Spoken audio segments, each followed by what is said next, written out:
बहुत बहुत स्वागत है आप सभी का आपके अपने YouTube channel Shukla study point में। मैं शिवम शुक्ला आप सभी दोस्तों का हार्दिक स्वागत करता हूं। बीए थर्ड सेमेस्टर 2023 की परीक्षाओं के लिए या उसके आगे यानी कि 2024-25 इन सभी में आने वाली जो परीक्षाएं हैं उनकी तैयारी हेतु यह लेक्चर बहुत ही महत्वपूर्ण होगा। हिंदी साहित्य के चैप्टर 8 के बारे में आज की वीडियो के अंतर्गत चर्चा करेंगे। बीए थर्ड ईयर मतलब कि थर्ड सेमेस्टर के सिलेबस के अकॉर्डिंग। ओके, जिसके अंतर्गत हमको यात्रा वृत्तांत के बारे में समझना है कि यात्रा वृत्तांत होता क्या है और कौन कौन से यात्रा वृत्तांत जो है हिंदी में खास करके लिखे गए। चूँकि यात्रा वृत्तांत जो है ये एक नई गद्य विधा है जो कि हिंदी साहित्य में आई है।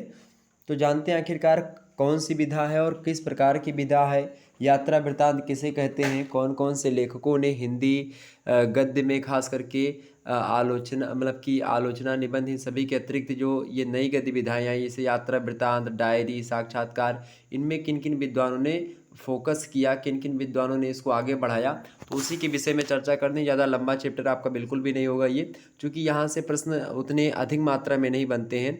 ये पूछ सकता है यात्रा वृत्तांत किसे कहते हैं, या किन्हीं 4 यात्रा वृत्तांत के नाम बताइए, या मतलब कि किन्हीं 2 यात्रा वृत्तांत और उनके जो है लेखकों के नाम बताइए। इस प्रकार से प्रश्न आपसे पूछ सकता है और वो भी अति लघुत्तरीय में। ओके, और ऑब्जेक्टिव में बन सकता है प्रश्न। तो आइए थोड़ा सा हम जान लेते हैं कि आखिरकार क्या क्या प्रश्न बन सकते हैं और किस प्रकार से हम यात्रा वृत्तांत को समझ सकते हैं। ओके, यात्रा वृत्तांत के बारे में हम यहाँ पर आपको बताएंगे। देखिएगा सभी लोग, जितने भी लोग देख रहे हैं। ओके, चलें एक बार आप लोग वीडियो को लाइक ज़रूर कर दीजिएगा। बाकी जो है शेयर नहीं करना है किसी व्यक्ति को, चूँकि आप लोग के पास ही वीडियो रहना चाहिए, किसी और के पास आपको शेयर बिल्कुल भी नहीं करना है। ठीक है, आपको ग्रुप से ऐड कर दिया गया, आप आसानी से पढ़ पा रहे हैं। इसका पीडीएफ मैं जल्दी सेंड कर दूंगा। मॉडल पेपर मैंने ऑलरेडी डिस्कस कर दिया है यूट्यूब पर, सभी छात्र छात्रों के लिए मॉडल पेपर है वो। ठीक है, और जो चैप्टर वाइज क्लासेस होती हैं वो केवल आप लोगों के लिए ही है। ओके, ये बात आप ध्यान रखिएगा। तो अब हम जानेंगे कि आखिरकार जो यात्रा वृत्तांत किसे कहते हैं। तो यात्रा वृत्तांत की अगर बात की जाए तो यात्रा वृत्त ये 2 शब्दों से मिलकर के बना है यात्रा वृत्तांत। कौन कौन सा? यात्रा और प्लस वृत्त इज इक्वल टू यात्रा वृत्तांत। ओके, ठीक, 2 शब्दों से मिलकर के बना है। डॉक्टर हरदेव बाहरी का नाम आप लोगों ने सुना ही होगा। डॉक्टर हरदेव बाहरी उनका एक ग्रंथ है, उनकी एक रचना है हिंदी शब्दकोश। तो डॉक्टर हरदेव बाहरी अपने हिंदी शब्दकोश में कहते हैं यात्रा का अर्थ बताते हुए कि एक स्थान से दूसरे स्थान को जाना। क्या? एक स्थान से दूसरे स्थान को जाना क्या कहलाता है? वो यात्रा कहलाती है। या एक स्थान से दूसरे स्थान को प्रस्थान करना, ये भी यात्रा कहलाती है। या फिर एक स्थान से दूसरे स्थान को प्रयाण करना, ये भी एक प्रकार से यात्रा कहलाती है। ओके, और वृत्तांत का मतलब इन्होंने बताया कि घटना या जीवन का कथात्मक विवरण। क्या बताया? घटना या जीवन का जो कथात्मक विवरण होता है उसी को वृत्तांत कहते हैं। अर्थात आपकी यात्रा के दौरान, आपके प्रस्थान के दौरान, आपके प्रयाण के दौरान, यानी इन किसी भी सिचुएशन में जब आप एक स्थान से दूसरे स्थान को जाते हैं, उस बीच जो भी घटनाएं घटित होती हैं आपके साथ, या फिर आपके जीवन का जो कथानक होता है उसका एक प्रकार से विवरण प्रस्तुत करना साहित्यिक शैली में। उस जो गद्य हमको रचना प्राप्त होगी उस लेखनी के द्वारा, उस गद्य रचना को हम खास करके क्या बोलेंगे? यात्रा वृत्तांत। तो यात्रा वृत्तांत क्या भाई? यात्रा वृत्तांत है कि किसी यात्रा के दौरान जब आप कोई चीज़ लिखते हैं, जब यात्रा के दौरान कोई घटना घटित होती है आपके जीवन काल की, तो उसको जब आप मेंशन करते हैं, उसको लिखते हैं साहित्यिक शैली प्रदान करते हुए अपनी लेखनी के माध्यम से, जब आप उसको अच्छे तरीके से, अच्छी शैली में, अच्छी भाषा का प्रयोग करके, अच्छिता, तम्यता, क्रमबद्धता का प्रयोग करके जब आप उस घटना को संजोते हैं, उस घटना का विवरण प्रस्तुत करते हैं, तो वह गद्य रचना जो हमको प्राप्त होती है उसी को हम यात्रा वृत्तांत कहते हैं। या फिर आगे समझते थोड़ा सा कि जब कोई लेखक अपने द्वारा की गई किसी यात्रा का कलात्मक एवं साहित्यिक विवरण रोचकतापूर्ण शैली में प्रस्तुत करता है। रोचकतापूर्ण मतलब ऐसी शैली में प्रयोग करता है ताकि लोग उसको पढ़ें। ओके, तो उसे हम यात्रा वृत्तांत कहा जाता, मतलब कि कहेंगे। क्या बोला? कि जब कोई लेखक अपने द्वारा की गई यात्रा का कलात्मक एवं साहित्यिक विवरण रोचकतापूर्ण शैली में प्रस्तुत करता है तो उसे यात्रा वृत्तांत कहा जाता है। ओके, यात्रा वृत्तांत को परिभाषित करते हुए अरुण प्रकाश कहते हैं कि क्या कहते हैं कि यात्रा आख्यान यात्रा के क्रम में हुई घटनाओं, दृश्यों, इसके अलावा यात्री के इन अनुभवों के प्रति निजी भावनाओं का वर्णन होता है। यात्रा वृत्तांत क्या होता है? यात्रा वृत्तांत जो होता है, यात्रा आख्यान, यात्रा के क्रम में हुई घटनाएं, दृश्य, यात्री के इन सभी अनुभवों के प्रति निजी भावनाएं जो होती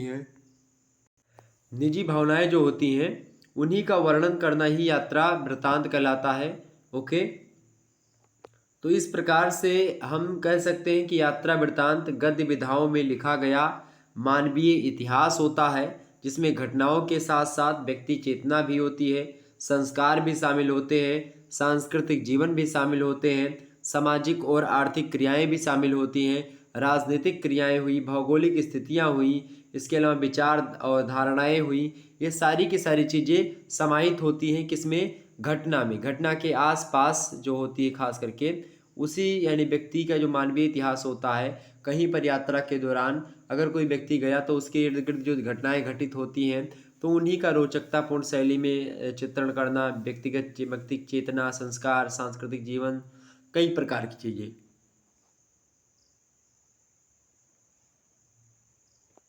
ओके, आगे बढ़ते हैं और भी पॉइंट को समझ लेते हैं।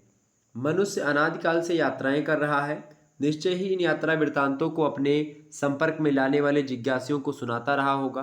प्राचीन काल में कुछ विदेशी यात्रियों जैसे फाहियान हो गए, ह्वेनसांग हो गए, अल-बरूनी हो गई, इब्न बतूता हो गया, मार्को पालो हो गए, तो ये सब ऐसे यात्रीगण हैं जिन्होंने यात्रा वृत्तांत प्राप्त मतलब कि इनका प्राप्त होता है, यानी कि ये लोग आते गए, यानी सभी लोगों ने भारत में आकर के मतलब राजा महाराजा के साथ आते थे ये लोग, ठीक, और जो उनकी कीर्ति होती थी राजा महाराजा की उगाते थे। और जब राजा वो चढ़ाई करके यहाँ पर आया भारत में तो बहुत सारे यात्री भी आए, और कुछ यात्री भी राजा के साथ भी नहीं आए, मतलब भारत के लोगों को, जैसे कि इब्न बतूता वगैरह हो गए, ये सब आए थे मोरक्को से। तो इस प्रकार से फाहियान, ह्वेनसांग ये चीन का है, ठीक है, अल-बरूनी वगैरह ये जो है इधर के हैं, ठीक। तो Fahien, Hiuen Tsang, Al Biruni, Ibn Battuta, Marco Polo ये सब यात्रा मतलब किए और उसके बाद में उसी से रिलेटेड पुस्तक लिखी। तो साहित्य में कालिदास और बाणभट्ट की रचनाओं में आंशिक रूप से यात्रा वृत्तांत का वर्णन आपको मिलेगा। वहीं बात की जाए हिंदी साहित्य में यात्रा वृत्तांत लिखने की परंपरा का सूत्रपात जो हुआ वो भारतेंदु युग से ही माना जाता है। भारतेंदु हरिश्चंद्र ने सरयू पार की यात्रा, मेहदावल की यात्रा, लखनऊ की यात्रा, तमाम सारे यात्रा वृत्तांत लिख करके यात्रा साहित्य का आरंभ किया। कहाँ से? भारतेंदु युग से ही यात्रा साहित्य का आरंभ छिटपुट हो जाता है।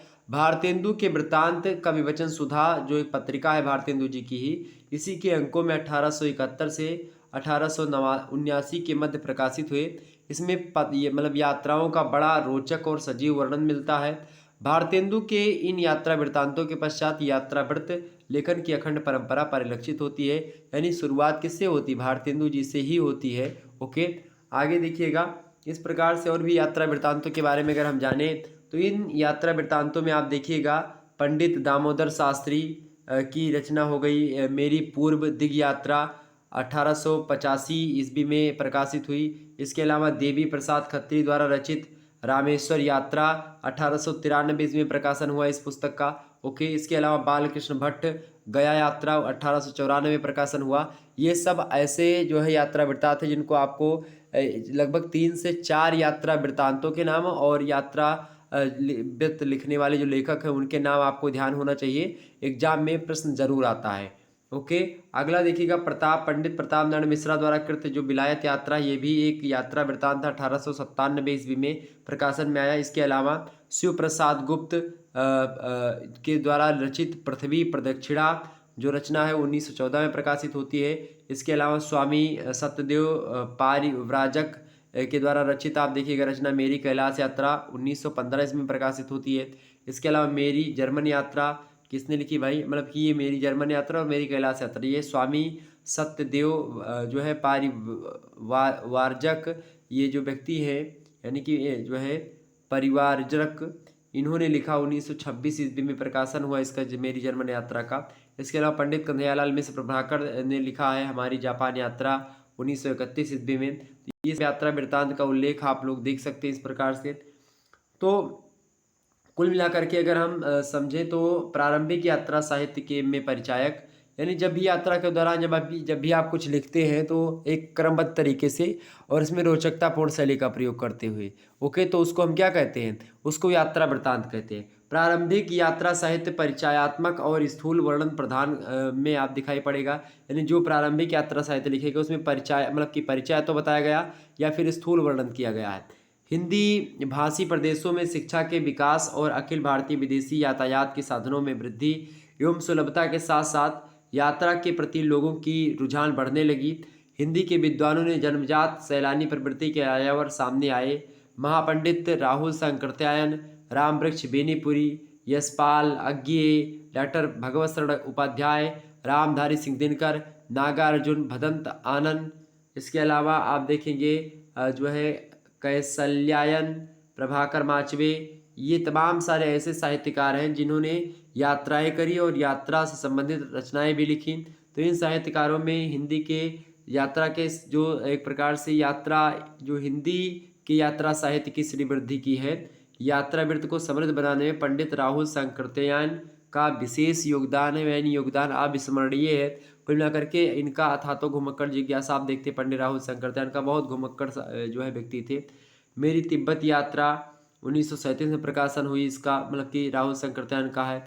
मेरी लद्दाख यात्रा 1939 में प्रकाशन हुआ। किन्नर के देश में 1948 में प्रकाशन हुआ। राहुल यात्रावली 1949 में प्रकाशन हुआ इसका। यात्रा के पन्ने 1952 में प्रकाशित हुई। रूस में 25 माह 1952 में प्रकाशित हुई। एशिया के दुर्गम भूखंडों में 1956 में प्रकाशित हुई। तो ये सब रचनाएं किसकी हैं? ये सब पंडित राहुल सांकृत्यायन की रचनाएं हैं, ध्यान रख लीजिएगा। इसके अलावा जो है उनके प्रमुख यात्रा वृत्तांत हैं ये सब। और उनकी सन 1949 ईस्वी में प्रकाशित रचना घुमक्कड़ शास्त्र यात्रा साहित्य की अमूल्य निधि है। उसमें उन्होंने यात्रा प्रेमियों के मार्गदर्शन हेतु अपने जीवन के यात्रा अनुभव का निष्कर्ष निकाल करके उसको बताया है, साझा किया है उस पुस्तक में। तो कुल मिलाकर के बहुत ज़बरदस्त आपको लगेगा। तो पंडित राहुल सांकृत्यायन बहुत घूमने वाले प्राणी थे। तो सबसे बड़ा नाम अगर किसी का आता है यात्रा साहित्य लिखने का तो पंडित राहुल सांकृत्यायन का ही आता है। अगला पॉइंट है कि इसके अतिरिक्त रामवृक्ष बेनीपुरी कृत पैरों में पंख बांधकर, ये इनका क्या है? यात्रा वृत्तांत है रामवृक्ष बेनीपुरी। ओके, रामवृक्ष बेनीपुरी रेखा चित्र संस्मरण सब लिखा करते थे। अगला पॉइंट है उड़ते चलो किसकी मतलब कि उड़ते चलो किसकी रचना है? ये रामवृक्ष बेनीपुरी की ही है, 1954 में प्रकाशित हुई। इसके अलावा पंडित जवाहरलाल नेहरू ने लिखा है एक जो है क्या बोलते हैं यात्रा साहित्य, आँखों देखा रूस। ओके, 1953 में प्रकाशित हुआ। यशपाल के द्वारा रचित लोहे की दीवार के दोनों ओर, ये भी रचना एक प्रकार से यात्रा वृत्तांत थी, 1953 ईस्वी में प्रकाशन में आई। आज्ञे द्वारा रचित अरे यायावर रहेगा याद। ओके, 1953 में प्रकाशन हुआ। एक बूंद सहसा उछले 1960 में प्रकाशन हुआ इसका। डॉक्टर भगवत शरण जो उपाध्याय हैं इनके द्वारा रचित कलकत्ता से पेकिंग 1955 में प्रकाशन हुआ इसका। रामधारी सिंह दिनकर रचित देश विदेश 1947 ईस्वी में एक प्रकार से ये भी यात्रा उपन्यास है, मतलब सॉरी यात्रा वृत्तांत है। इसके अलावा डॉक्टर रघुवंश कृत हरि घाटी 1963 ईस्वी में प्रकाशन में आई। प्रभाकर माचवे रचना है जिसे गोरी नज़रों में हम, 1964 में प्रकाशन हुआ इसका। प्रभाकर माचवे की रचना कौन सी भाई? गोरी नज़रों में हम। इसके अलावा निर्मल वर्मा की बात की है, निर्मल वर्मा के द्वारा रचित जैसे की रचना है चीड़ों पर चांदनी, बड़ी बढ़िया रचना है चीड़ों पर चांदनी, 1967 ईस्वी में लिखी गई। यह एक प्रकार से क्या है भाई? ये एक आलोचनात्मक मतलब की आलोचना बोल रहा हूँ, यात्रा साहित्य है। ओके, तो ये सभी हिंदी के प्रसिद्ध यात्रा वृत्तांत हैं। और अगले मतलब गत वर्षों में यानी पिछले वर्षों में हिंदी का यात्रा साहित्य अधिक समृद्ध हुआ है, इसमें कोई दो राय नहीं है। यात्रा साहित्य का विकास हुआ है। ठीक, देखिए ठेले पर हिमालय किसकी रचना? धर्मवीर भारती की। आप्रवासी की यात्राएं डॉक्टर नगेंद्र की। और अपोलो का रथ श्रीकांत वर्मा। जो इसके अलावा धुंधमरी सुखी गोविंद मिश्रा। खंडित यात्राएं कश्मीर रात के बाद कमलेश्वर ने लिखा यात्रा वृत्तांत। तो इस प्रकार से ये कुछ यात्रा वृत्तांत है जिसको मैंने आपके लिए खास कर रखा है। एक बार आएगा मंगलेश डबराल, लिबर्टी के देश में सचिन आलोक। इसके अलावा जहाँ फव्वारे नहीं मतलब कि जहाँ फव्वारे लहू रोते हैं, नासिरा शर्मा ने एक प्रकार से यात्रा साहित्य लिखा, यात्रा वृत्तांत लिखा। सैलानी की डायरी राजेंद्र अवस्थी, इन्होंने भी लिखा एक प्रकार से क्या लिखा भाई? इन्होंने भी सैलानी की डायरी लिखी है राजेंद्र अवस्थी ने, यात्रा साहित्य ये यात्रा वृत्तांत है। इसके अलावा जो है साबजा पत्र कथा कहे, ये शिव प्रसाद सिंह की जो है एक प्रकार से क्या है? शिव प्रसाद सिंह की भी एक प्रकार से रचना है साहबजा मतलब भी क्या है, मतलब की नहीं की है, शिव प्रसाद सितारे हिंद की ही है ये रचना। शिव प्रसाद सितारे हिंद नहीं, शिव प्रसाद सिंह केवल साहबजा पत्र कथा कहें। ओके, तो ये सब ऐसे जो है ग्रंथ हैं, यानी ऐसे ही मतलब की पुस्तक हैं जिनको प्रोफेसर्स वगैरह ने, क्या बोला मैंने, हाँ, तो ये सब आपकी ऐसी पुस्तकें आप देखिएगा, जो पुस्तकें आपको यहाँ पर दिखाई पड़ रही हैं, इनको लेखकों ने लिखा, यानी कि घूम करके ये सारी यात्राएं, ये मतलब कि ठेले पर हिमालय जो है, ये सब यात्राओं के दौरान जो है लिखे गए एक प्रकार से साहित्यिक गद्य विधा है, जिसको हम यात्रा वृत्तांत के नाम से जानते हैं। तो ये सब चीज़ें ध्यान रखिएगा, एग्जाम पॉइंट ऑफ व्यू से बहुत महत्वपूर्ण है। तो बस इतना ही आपको पढ़ना था, कोई ज़रूरी नहीं कि आपको पूरा विस्तार से पढ़ना है। यात्रा साहित्य में ज़्यादा कुछ होता नहीं है। यात्रा सहित कहीं पर आप जा रहे हैं और उसी समय की जो घटनाएं हैं उसको बढ़िया तरीके से आपको बयां कर देना, बस यही हो गया यात्रा साहित्य। ओके, ये बात ध्यान रखिएगा। चलिए फिर आगे बढ़ते हैं और भी चीज़ों को जानने का प्रयास करते हैं। हिंदी गद्य का, यानी हिंदी साहित्य हिंदी गद्य का साल वाला पेपर अपलोड हो चुका है। आप लोग एक बार इस वीडियो को देख लीजिएगा, इसमें आपको ये पता चलेगा कि आपकी परीक्षा में प्रश्न कैसे कैसे पूछे जाएंगे और कौन कौन से प्रश्न आने वाले हैं 2023 की परीक्षा के लिए। तो ये बनाया गया है, तो आप लोग ज़रूर इसको देख लीजिएगा। बहुत ही महत्वपूर्ण है। क्यों महत्वपूर्ण है? चूँकि इसमें हिंदी साहित्य की जो हिंदी गद्य है, इसके लिखित मॉडल पेपर पर विस्तार से चर्चा करेगी, जिसमें बहुत सारे उत्तर को लिखने की शैली और तमाम प्रकार की जानकारी के बारे में बातें बताई गई। तो आप इस वीडियो को जरूर देख लीजिएगा। इसके अलावा और भी सब्जेक्ट की वीडियोस हमारे चैनल पर उपलब्ध हैं, आप उनको देख लीजिएगा जा करके।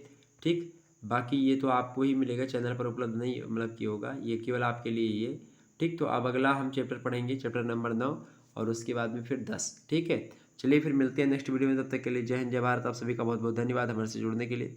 इसी प्रकार से अपना प्यार हमेशा बनाए रखिएगा। चलिए फिर मिलते हैं हम नेक्स्ट वीडियो में। तब तक के लिए जय हिंद जय भारत। आप सभी का बहुत बहुत धन्यवाद हमारे साथ जुड़ने के लिए। चलिए, good night, I love you. धन्यवाद सभी को, बहुत बहुत धन्यवाद। शेयर नहीं करना वीडियो को। धन्यवाद।